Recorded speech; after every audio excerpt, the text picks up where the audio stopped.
The lights above the ballroom glittered like stars. I stood beside Lena, her hand locked around mine, her laughter soft and effortless. For a moment, I believed I was the luckiest man alive. Ryan clinked his glass. To my big brother, Ethan Cole, and his beautiful fiancée, Lena Harper, the couple that makes love look easy. The crowd laughed and cheered. I smiled, but something in his tone made my stomach twist. Lena leaned closer to me. He's just nervous. He always jokes too much when people watch. Yeah, I said, forcing a grin. That's Ryan for you, continued, raising his glass higher. You've always been the golden one, Ethan. Smart, stable, dependable. Guess it's about time life gave you someone who shines just as bright. The words were kind, but his eyes didn't match the tone. They lingered on Lena a second too long. When the applause faded, I hugged him. Thanks, man. Means a lot, patted my back. You deserve it, bro. But his smile too tight, too hollow stayed with me long after he walked off. Lena tugged my arm. Don't overthink it. You know how Ryan gets? I nodded. Sure, he's just weird tonight. We danced for hours. She looked radiant in her silver dress, eyes sparkling beneath the lights. Every time she laughed, I felt the world shrink around us. When she whispered, I can't wait to marry you, I believed her. Later that night, when the guests drifted away and the music softened, I stepped outside for air. The winter breeze bit through my jacket. I wandered toward the garden, string lights still glowing faintly. That's when I heard them. Lena's voice soft, teasing. You shouldn't have said that speech, Ryan. Ryan chuckled. You liked it? You always do. My chest tightened. Their shadows flickered near the hedge. I mean it, she said. Ethan's not stupid. He might notice. Then let him, Ryan replied, his tone low, intimate. He's too busy worshipping you to ever think, I could have you too. Lena giggled. You're terrible. Yeah. You didn't say that last night. Silence slammed into me. My breath caught in my throat. No, I must have heard wrong. I stepped closer, careful, quiet. The sound of her laugh, soft, familiar, cruel, cut through the air. Ryan, stop, she whispered, between giggles. Someone might see, he murmured. Let them. He deserves to know eventually. My knees nearly buckled. My mind screamed to move, to shout, but my body wouldn't obey. The words blurred into a buzzing in my ears. Lena sighed. You really think he'd forgive us? Ryan said he'll hate me, but you? He'll never stop loving you. That's his weakness. Something inside me cracked, quiet but final. I stumbled back, hand over my mouth, the taste of bile rising in my throat. The laughter that once filled my world now echoed like glass breaking inside me. I leaned against the stone wall, trying to breathe. My thoughts spiraled. Images of us, our first date, her smile, our plans flashed and vanished, leaving nothing but static. I heard Ryan say, we should go back in before he notices. Yeah, Lena replied, her voice steady again. I'll handle him tomorrow, just ... Don't make it obvious tonight. Their footsteps crunched closer. I turned, slipping behind a pillar as they walked past her arm brushing his. My pulse pounded in my ears. When the door closed behind them, I exhaled, shaking. My hands trembled as I stared at the ground. The snow under the garden lights looked almost blue, cold, indifferent. I whispered to myself, you idiot. You didn't see it? You didn't see any of it? Inside, the party music picked up again. I could hear Lena's laugh through the glass, cheerful. It's beautiful. False. I walked to my car, each step heavier than the last. My phone buzzed with messages, congratulations, heart emojis, friends saying how perfect we looked together. I wanted to throw it across the lot. In the driver's seat, I gripped the steering wheel. My reflection in the rearview mirror looked foreign, eyes red, jaw tight, expression hollow. How long? I whispered. How long have they been doing this? No answer came, just the wind tapping against the window. I started the engine, the sound filling the silence I couldn't bear. My hands shook as I drove, headlights cutting through the dark streets. Lena called. I let it ring. Then she texted, "Where did you go, love?" I stared at the message until my vision blurred. Love. The word looked ugly now. I didn't reply. I parked near the lake and stepped out, the cold slicing through me. The city lights shimmered on the water, beautiful and distant. I wanted to scream, but no sound came. My voice stayed buried beneath the weight of disbelief. Everything I'd built trust.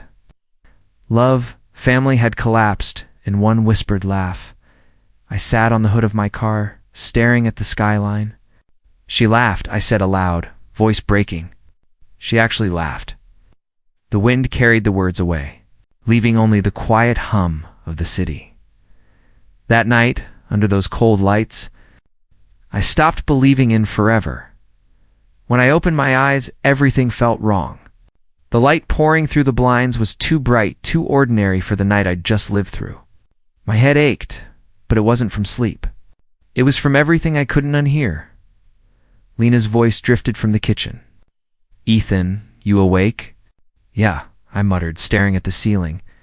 My chest felt hollow. She stepped into the doorway with a smile that looked rehearsed. "You were out late? Couldn't sleep?" "I went for a drive," I said. She poured coffee. "You and your late-night drives. You worry me sometimes," I forced a laugh. "Guess I think better when the world's quiet." She set a cup in front of me. "Big day today. You've got that meeting with Sullivan, right?" "Yeah," I said, wrapping my hands around the mug. The warmth didn't reach my fingers. "Ryan up yet?" "He left early," she said quickly. "Said he had something to take care of." "Right," I murmured, watching her stir her coffee. Her ring caught the morning light, flashing gold. I couldn't stop staring at it. She tilted her head. "You're quiet, just tired," I lied. She smiled, kissed my cheek, and walked toward the hallway. Her perfume lingered, sharp and sweet, the same scent that filled the garden last night when she disappeared into the bedroom. I had a phone she'd left on the counter. My pulse quickened. "Don't do it, Ethan. Just walk away." But my hand moved anyway. I picked up the phone. The screen lit up with her lock pattern, the one she once said I could use if I ever needed to check something. She forgot she'd given me that trust. The messages opened with Ryan's name on top. "Ryan, you should have seen his face last night. He's so clueless." "Lena, stop. You'll make me laugh again." "Ryan, you did laugh. And it was perfect." "Lena, he actually told me he thinks you and he are getting closer." "Ryan, closer." "Sure, to the same woman." I stopped breathing. My eyes burned, but no tears came. The screen blurred, but I kept scrolling more messages, more jokes, more tiny knives. "Ryan, he worships you like a saint. Makes it too easy to play him." "Lena, don't say that. He's still good to me." "Ryan, good doesn't mean smart." My thumb hovered over the last message. My reflection stared back from the dark screen. I didn't recognize him. The floor creaked. I quickly set the phone down, just as Lena walked back in. She smiled. "You didn't finish your coffee?" "I'm not really in the mood," I said. "You sure you're okay?" "You look pale." "I'm fine." My voice came out flat. "Just need some air." She frowned. "Ethan," I grabbed my keys. "I'll be back later. Can you at least eat something?" "No," I said, already halfway to the door. The cold hit me the moment I stepped outside. The world smelled like rain and car exhaust. My heart thudded, uneven and heavy. I walked to my car, but I didn't drive. I just stood there, staring at the frost on the windshield. The silence pressed down until I couldn't breathe. In my head, their voices replayed. Her laugh, his whisper. My name on their tongues turned into a joke. I hit the steering wheel hard. Why? No one answered. The neighborhood was waking up, dogs barking, engines starting, someone scraping ice off their driveway. Everyone else had a normal morning. I hit ruins. I got into the car and sat there, staring at my trembling hands. My reflection in the rearview mirror looked tired, hollow, older than I'd been yesterday. The phone in my pocket buzzed. A text from Lena. "Where'd you go?" "You didn't even say goodbye." I typed 3 words, I need space and deleted them. There was nothing to say. Instead, I turned off the phone. The quiet returned, thick and suffocating. A knock on the window startled me. It was my neighbor Tom, smiling with a travel mug in hand. "Morning, Ethan." "Big day, huh?" I forced a nod. "Yeah, big day." "Tell Lena," I said. "Congrats again." "Sure," I said, voice barely steady. He waved and left. I watched him go, wishing I could swap places. Wishing I could unknow everything I'd heard. I rested my head against the steering wheel. "You loved her," I whispered. "You really did." A bitter laugh escaped my throat. It sounded nothing like me.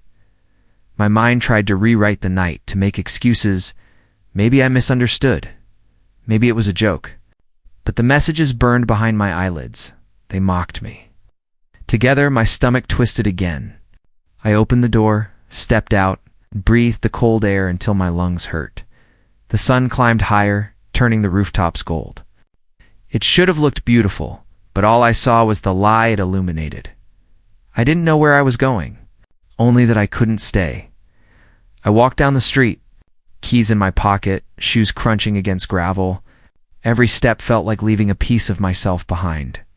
Behind me, the house stood quiet, warm, safe-looking, a perfect shell covering everything rotten inside. I whispered, "You did this to me," though I wasn't sure if I meant her, Ryan, or myself. I got in the car again, turned the engine, and drove. Asterisk. The city unfolded in front of me, gray and endless. My hands tightened on the wheel until my knuckles turned white. No music. No words. Just the low hum of the engine and the sound of something breaking inside me. Quiet but final. That morning I didn't cry. I didn't scream. I just left. Because sometimes the loudest kind of heartbreak is the one you walk away from in silence. The new apartment smelled like paint and emptiness. Boxes lined the walls, half open, untouched for days. I hadn't unpacked. Because unpacking meant accepting that this was my life now alone, starting from zero. The knock on the door came just as I poured another drink. "Ethan," a familiar voice called. I froze. "Who's there?" "Sophie. Open up before I start yelling through the door." I sighed, set the glass down, and unlocked it. Stood there, brown coat, messy bun, and that same calm look I remembered from college. "Wow," she said, stepping in. "You look like a ghost. Good to see you too." "I heard about the engagement," she said softly. "I'm sorry. Don't be," I muttered. "You didn't cheat on me." She winced, but didn't look away. "You want me to say something stupidly comforting or brutally honest?" "Neither. I just want you to not look at me like I'm broken." "I'm not," she said, glancing at the scattered bottles on the counter. "But this doesn't look like someone who's fine." I shrugged. "I'm functioning."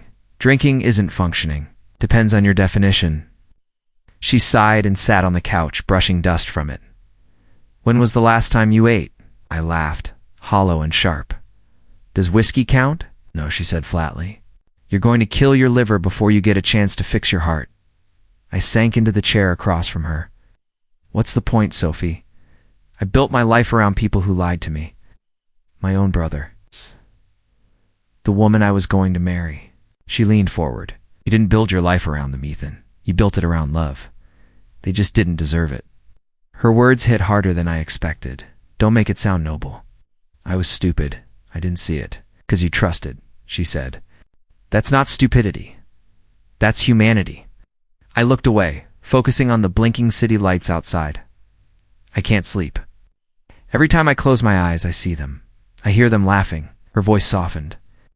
"Then don't close your eyes for them. They already took enough." Something inside me cracked. "You don't get it, Sophie. They laughed at me, at how blind I was. My brother, the guy I would have died for, called me a fool. I read it, saw every message." She didn't speak right away. Then she whispered, "That's not love. That's cruelty. Cruelty reflects the cruel, not the kind." I clenched my fists. Still feels like it's my fault. Why? Because I should have known better. I should have seen it. She shook her head. "You saw love, they saw opportunity." "There's a difference." I leaned back, eyes burning. keep hearing his voice. Good doesn't mean smart. He said that about me, my own brother. Her jaw tightened. And maybe stop trying to be good for people like him. The silence stretched. City hummed below us. I whispered, I've missed 3 deadlines this month. Sullivan's going to fire me. Then talk to him, she said. I can't even talk to my mother. She keeps calling and I can't answer. Why not? 'Cause she hear it, I said quietly. The anger, the disappointment, the weakness. Sophie stood and walked over, taking the glass from my hand. Then stop hiding behind this. I didn't resist. She poured the drink into the sink. Hey, I said weakly. Good, she said. Be mad at something that deserves it. I stared at her, the burn in my chest changing shape. I am mad. Then say it. I'm mad, I said, louder this time. I'm mad that they took everything I believed in and turned it into a joke. I'm mad that I let them. I'm mad that I still care. Keep going, she said gently. I hate them, I said. The words felt strange, heavy, but I hate myself more for letting them live rent-free in my head. She nodded, then started evicting them. I laughed, short, broken. You make it sound easy. It's not, she said, sitting beside me. But you've already survived the worst part. Now you just have to survive yourself. I stared at my hands.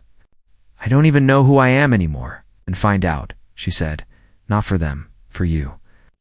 The room felt quiet again, the hum of the city seeping through the walls. I whispered, You think I'll ever stop feeling like this? Yes, she said. But only when you stop trying to fix what they broke. Her calmness anchored me. For the first time in weeks, my chest loosened, just a little. Thanks, I murmured. Don't thank me yet, she said.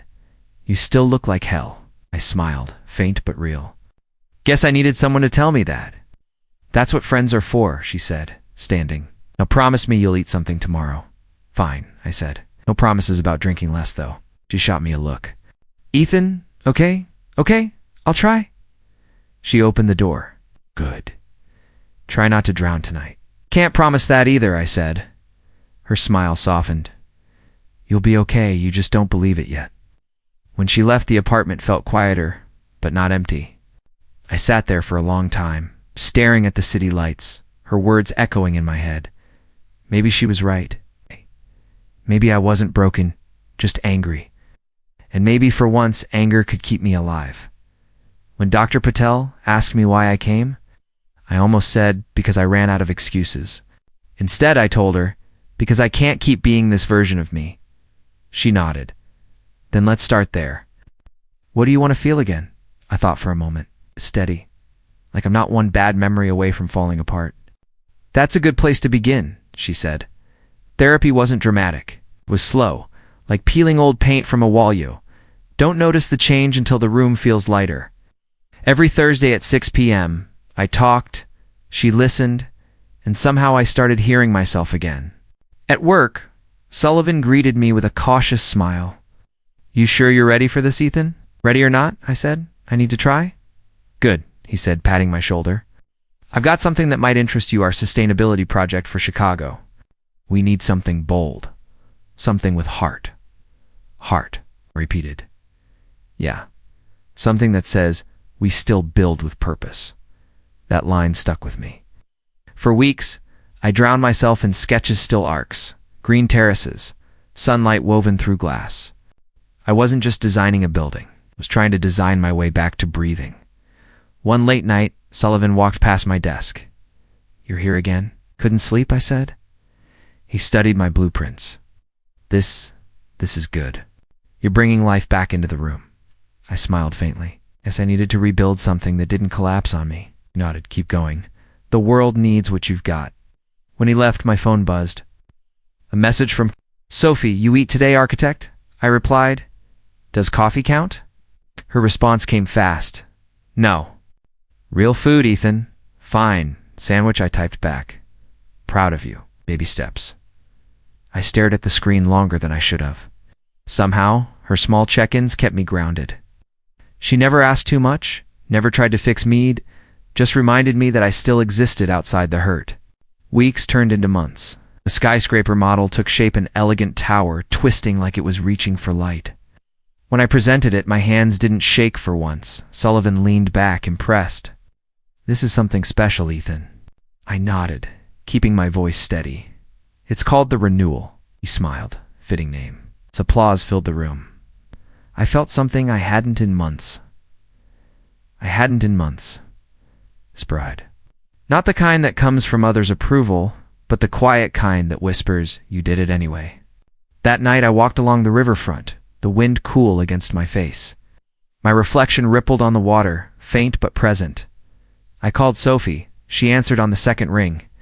"Please tell me you ate," I laughed. "Actually, I presented my design today." Her voice brightened. "And they loved it." "I knew they would," she said. "You sound lighter. I feel it, like I can finally breathe again."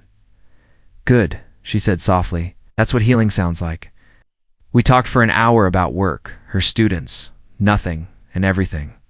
When we hung up, I didn't feel the usual ache of loneliness, just gratitude. The next morning, Dr. Patel asked, "How's the world treating you this week?" "Better," I said. "Not running anymore, just walking forward. It's progress," she said. "Remember, healing isn't forgetting, it's outgrowing." Her words stayed with me all day, outgrowing, not erasing. I still avoided Ryan and Lena sometimes. I'd see their names pop up online photos, mutual tags, curated smiles. I never clicked. I didn't need to. They'd built their world on betrayal. I was building mine on steel and sunlight. Sophie texted that evening. "So when do I get to see this famous design?" "When it's done," I wrote. "It's still becoming. Like you," she replied. I smiled at the screen. Maybe she was right. Later, I stood by my apartment window, looking out at the skyline, those towers piercing the clouds. For the first time in a long time, I didn't feel small beneath them. I wasn't the man who broke. I was the man who rebuilt. And deep down, I knew something else too. Karma doesn't miss. Just waits until you've stopped caring before it strikes. Asterisk. When I opened my email that morning, I wasn't expecting a punch to the gut. Subject line, "You're invited Ryan and Lena's wedding celebration." I stared at it. "You've got to be kidding me." The bitterness in my voice echoed off the apartment walls. I clicked it open anyway because I'm human. Pain has a way of demanding attention. "We'd love to have you celebrate with us," it said, like they hadn't ripped my life apart. The date, the venue, the same hall where my engagement party had been. A perfect circle of irony. I whispered to the screen, "Guess Betrayal has its own anniversary now." My phone buzzed Sophie. "Lunch today?" "Sure. I need to clear my head," I texted back at the cafe. She looked at me closely. "You look like you saw a ghost." I forced a smile. "More like an email," she frowned. "Work?" "No. Ryan and Lena's wedding invite." Her mouth fell open. "They invited you." "Apparently forgiveness comes with an RSVP link," I said. Sophie exhaled sharply. "That's cruel." "I laughed when I saw it," I admitted. "Then I almost threw my laptop." She reached across the table, her tone soft. "Ethan, delete it. Don't give them a single reaction." I did. "But it's still there up here." I tapped my temple. "You ever notice how memories don't respect delete buttons?" She smiled sadly. "Then maybe replace it. Go somewhere. Do something good for yourself." "I've been doing that," I said. "Work's been my therapy." "But this reopened everything for a second." "Only for a second," she reminded. "That's progress." After lunch, I walked back to the office. The city buzzed around me, indifferent and alive. I liked that how it kept moving no matter who fell apart. When I reached my desk, Sullivan waved me into his office. "Close the door, Ethan." I froze. "Is something wrong?" He grinned. "Wrong? You kidding?" "Sit down." I sat, heart pounding. "You remember the renewal project?" He asked. "Of course. Well, it just won the Chicago Design Excellence Award. You're officially the youngest lead architect we've ever had." I blinked, barely processing. "Wait, what?" He laughed. "You heard me. You're on fire, son." For a moment I couldn't speak. Then I managed. Thank you, Mark. Really. He leaned forward. You earned it. Whatever you've been through, you've turned it into something extraordinary. I nodded, emotion tightening my throat. Guess pain can build too. That night I opened a bottle of wine not to drown the past, but to toast the present. I texted Sophie, got some news? Big news, she replied instantly. I'm calling you? Seconds later, her voice came through, bright and full of joy. You did it, didn't you? Yeah, I said. Award, lead architect. It's official. I knew it. She cheered. Ethan, that's huge. I'm so proud of you. Thanks, I said quietly. Feels like a chapter closing, she laughed. You mean the one with your ex and your charming brother? Exactly that one. Then don't reopen it, she said. Promise me. I promise. But later, when the apartment fell silent, curiosity betrayed me. I opened social media. Their faces filled my screen. Ryan in a tuxedo. Lena in white. Fake laughter caught in perfect lighting. Captions about forever and soulmates. I felt something twist in my chest, but not heartbreak this time. Just disbelief at how small they suddenly looked to me. Then I noticed a tagged photo. Ryan, shaking hands at a conference. Someone commenting, hope his new business survives the quarter. Another post hinted at delays. Investors backing out? I leaned back, almost smiling. Not in joy, but in understanding. Life has a rhythm. What you build on, lies eventually crumbles. My phone buzzed against Sophie. Still awake? Yeah, I replied, thinking about them. No, I wrote. About how far I've come. She sent a heart emoji. I looked out the window at the skyline, my skyline now. My design glowed against the night, every floor a reminder of what I rebuilt. They had each other. I had peace. And peace, I realized, was the better ending. Asterisk. I heard it first at work, in passing. Did you see Ryan Cole trending? One of the interns said over coffee. His firm's in deep trouble. I froze mid-sip, pretending not to listen. Mark glanced at me, then back at them. Rumors spread fast, he warned. Still, curiosity itched. That night, I looked it up myself. Headlines screamed Cole Innovations faces investor exodus. There were photos of Ryan in a wrinkled suit. Lena beside him. Both looking like they'd aged years. I couldn't help whispering. So the empire's cracking. My phone buzzed. Sophie, dinner tonight? You sound like you need one.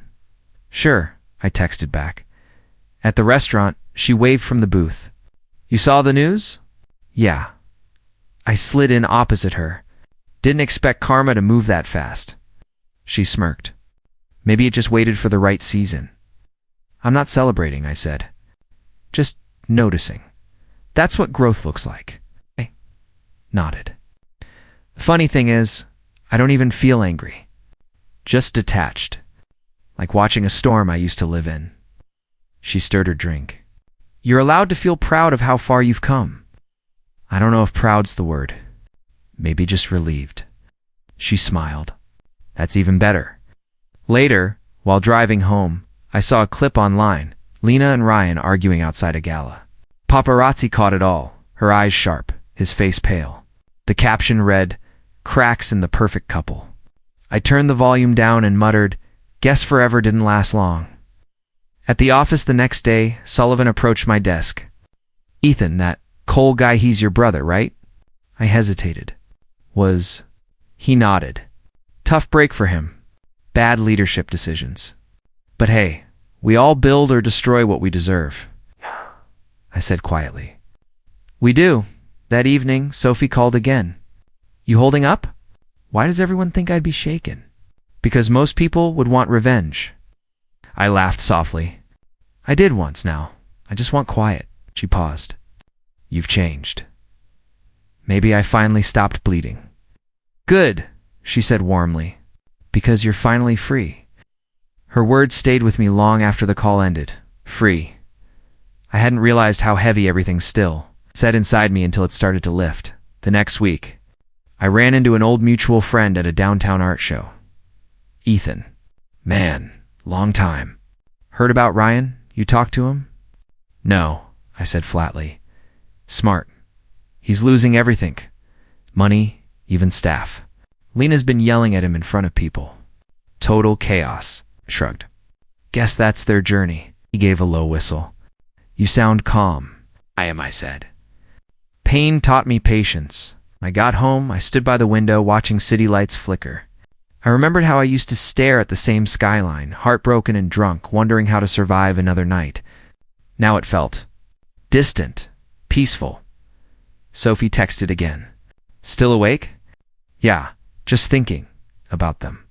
No, I replied. About how peace feels lighter than revenge ever could. She sent a simple reply. That's healing, I smiled. Pocketed my phone and let out a slow breath. Somewhere in the distance, Ryan was probably shouting, Lena was probably crying, and their world was falling apart. But mine was just beginning again. Mine was just beginning again, and for the first time, I didn't need to win. I'd already moved past the game. The invitation came on a Monday morning. Annual Architecture Vision Conference, New York City. I skimmed the details until one line caught my eye, sponsored by Kensington Group, Ryan's former investors. I couldn't help a dry laugh. Guess life likes symmetry, I muttered. Sullivan walked by my desk. You'll go right. Big opportunity for networking, I said. I'll be there. By Friday, I was standing under the glass dome of the Manhattan Grand Hotel, surrounded by people in sleek suits and high energy. The conference buzzed with excitement, new designs, new faces, 1,000 conversations at once. I moved through the crowd easily. Confidence came naturally now. At dinner, as I found my seat near the front, quiet gasp escaped someone across the table. Ethan. The voice froze me mid-motion. I looked up. Lena, her blonde hair, once perfectly styled, hung dull and uneven. Her dress looked expensive, but tired like it had lost its reason to shine. Ryan stood beside her, shoulders tense, eyes avoiding mine. I nodded once. Ryan. Lena. Ryan forced a weak smile. Didn't expect to see you here. I could say the same, he exhaled. We're guests of the sponsors? Or were. His voice cracked slightly. Things have changed. I heard, I said. Lena's eyes shimmered. Ethan, can we talk? This is fine, I interrupted softly. We're talking now. She looked down. You look different. I feel different. Ryan rubbed the back of his neck. My firm collapsed last quarter. Lost the last investor last month? We're trying to rebuild, but... He trailed off. I'm sorry, I said evenly. He blinked. You're sorry? Yes. I wouldn't wish that kind of fall on anyone, Lena whispered. Even us? Even you. The silence at the table thickened. The others around us sensed the tension but pretended not to notice. Finally, Ryan muttered, I made a mistake. A lot of them. We all do, I replied. He looked at me for a long moment. You hate me? I don't have space for that anymore. Lena shifted uncomfortably. Ethan, I need to ask something. Took a sip of water. Go ahead. Her voice trembled. Did you ever love me? I met her eyes, those same eyes that once made me believe in forever. More than you'll ever deserve, I said quietly. She blinked, tears welling. I was stupid. I was blind, I replied. Guess we both learned something. You got everything now. Career, success, respect. I lost it all. Maybe that's what karma looks like. It's not about karma, I said. It's about choices. He nodded slowly. Yeah, choices. The gala continued around as music, laughter, glasses clinking, but at that table, time seemed suspended. Lena tried again. Ethan, I never stopped thinking about you. Then you've wasted a lot of time, I said calmly. Because I stopped thinking about you a long time ago. Her tears spilled. You really don't feel anything? Peace, I said. That's all I feel. Ryan looked defeated. You're stronger than me. No, I said. Just done. Gave a sad chuckle. Guess you always were the better man. I'm not better, I said. Just wiser now. Sullivan walked by and clapped my shoulder. Ethan, the panel starts in 5. You ready? Always, I said, standing. As I turned to leave, Lena reached for my wrist. Wait, please. I stopped but didn't turn back. You got your closure? I asked, her voice cracked. I don't know. Then that's not my problem anymore. I walked away. My heart was steady, my pulse calm. On stage, as I began my talk about rebuilding sustainable cities, I caught a glimpse of them leaving the hall, Ryan's head down, Lena wiping her face. My voice didn't waver. Architecture, I said, is about strength.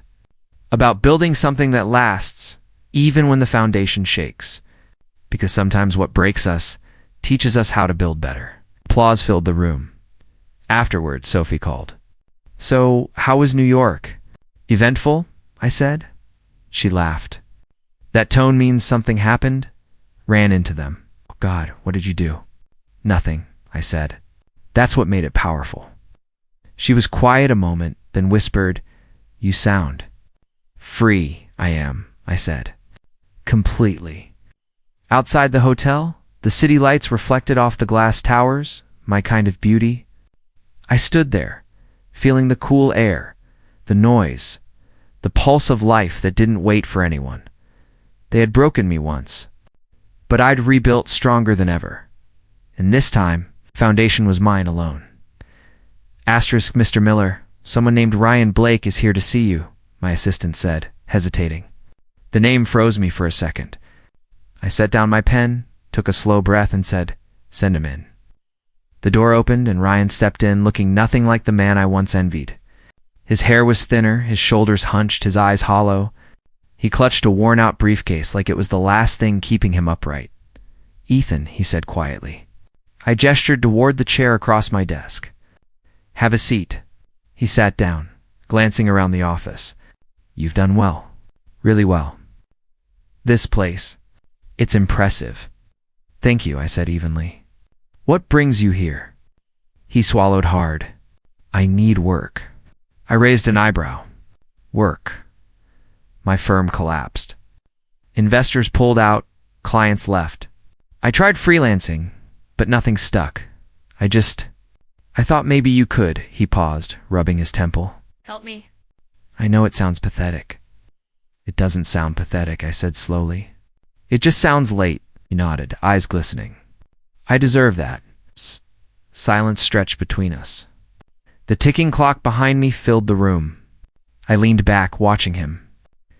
Ryan, when you left, you didn't just take a project or a client. You took my trust. You made me question everything. He winced. I know. I've replayed that night 1,000 times. Lena and I thought we had it all figured out, but we didn't. She's gone now. Moved out months ago. Said she couldn't handle failure. I kept my tone steady. I'm sorry to hear that. He looked up sharply. Are you? You should hate me, I exhaled. I did for a long time. But hate is heavy. It doesn't fix anything. It just keeps you where you were left. Ryan buried his face in his hands. I ruined everything. I lost you, her, the business, my reputation. All because I wanted more than I deserved. I stood, walking toward the window. The city stretched endlessly outside my skyline, built piece by piece from ashes he left behind. You taught me something valuable, Ryan, I said quietly. You taught me what loyalty means by breaking it.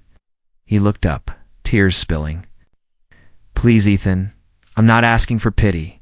Just a chance. Any small position. I'll start from the bottom. I turned back to him. You already did. His lip trembled. I get it. You won't help me. It's not that I won't, I said softly. It's that I can't. The trust that built this company isn't something I can compromise not again. He nodded, slowly, painfully. You've changed. I had too. I miss the guy who used to sketch late into the night, dreaming about changing skylines. I smiled faintly. He's still here. He just learned not everyone deserves a seat at the table he built. Ryan stood, his breath shaky. Ethan, I'm sorry. For everything. I was jealous, stupid, blind. You were my brother and everything but blood, and I threw that away. For a moment I saw not the man who betrayed me, but the friend I once trusted, the one who laughed beside me in college studios, who celebrated my first award. The ache in my chest wasn't anger anymore. It was grief. "I forgive you," I said finally. He froze. "You what?" "I forgive you," I repeated. "Not because you deserve it, but because I deserve peace." Ryan's shoulders sagged as if I had lifted a weight off him. "Thank you," he whispered, voice cracking. "I don't know what to say." "Then don't," I said gently. "Just do better from here," he nodded, wiping his eyes. "Goodbye, Ethan. Goodbye, Ryan." When the door closed, the room felt strangely lighter. I sank into my chair, staring at the empty seat across from me. I should have felt triumphant, but instead there was quiet. A release, my phone buzz. A message from Sophie. "Coffee later? You sound like you need it." I smiled. "You read minds now?" "Just yours." "TPM. Perfect." Later that evening, we met at a quiet cafe tucked between city streets. The smell of roasted beans and cinnamon filled the air. Sophie handed me a cup without asking what I wanted. She already knew. "You okay?" she asked. "I saw Ryan today." Her brow lifted. "That must have been something." "It was," I said, stirring my coffee. "He asked for a job." She winced. "Ouch. I didn't give him one." "Good," she leaned back. "And how do you feel?" I thought about it. Lighter. Like something that's been stuck inside me, finally let go. She smiled softly. "You're finally free." The words sank deep. I nodded. "Yeah, I think I am." We sat in comfortable silence, the hum of quiet chatter around us. Outside, the city glowed alive, forgiving, endless. Sophie reached across the table, brushing my hand with hers. I didn't pull away. For the first time in years, the past didn't hurt anymore. It simply existed like an old photograph you don't throw away, but no longer need to look at. I met her gaze and smiled. "New beginnings, huh?" She nodded. "Built on honesty and calm hearts." Raised my cup. "Then here's to that." We clinked mugs, laughter soft but real. And in that moment, I finally understood closure wasn't about revenge or apologies. It was about choosing peace when chaos came knocking. The office was quiet after everyone left, the kind of stillness that felt earned. I leaned against the glass window, looking out at the skyline, my skyline. Each building I'd helped design stood like a scar healed into strength. Sophie's voice echoed in my head from days ago. "You don't need to win." "You already did." Maybe she was right. I opened my laptop to check a few late emails, expecting nothing special. Then I saw Alina Blake. My heart didn't race. It just slowed. The subject line read, "I owe you the truth." I hovered over it for a second, then clicked. "Ethan," it began, "I don't expect forgiveness. I just need you to know I think about you every day. You didn't deserve what happened. You were good to meet, too good. I thought I wanted excitement, but all I found was emptiness. Ryan's gone. He left after everything fell apart. I'm working again, but I feel like I'm just breathing, not living. I wish I'd chosen differently." The words blurred for a moment.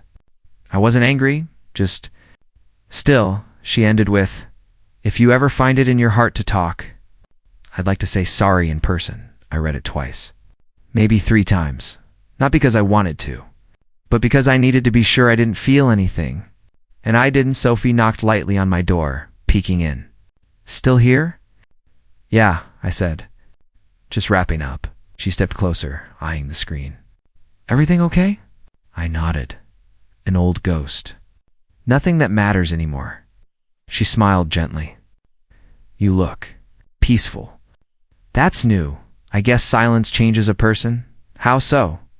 "I used to think revenge meant making them regret it," I said quietly. "Now I think it means living well enough that their regret has nowhere to land." She chuckled softly.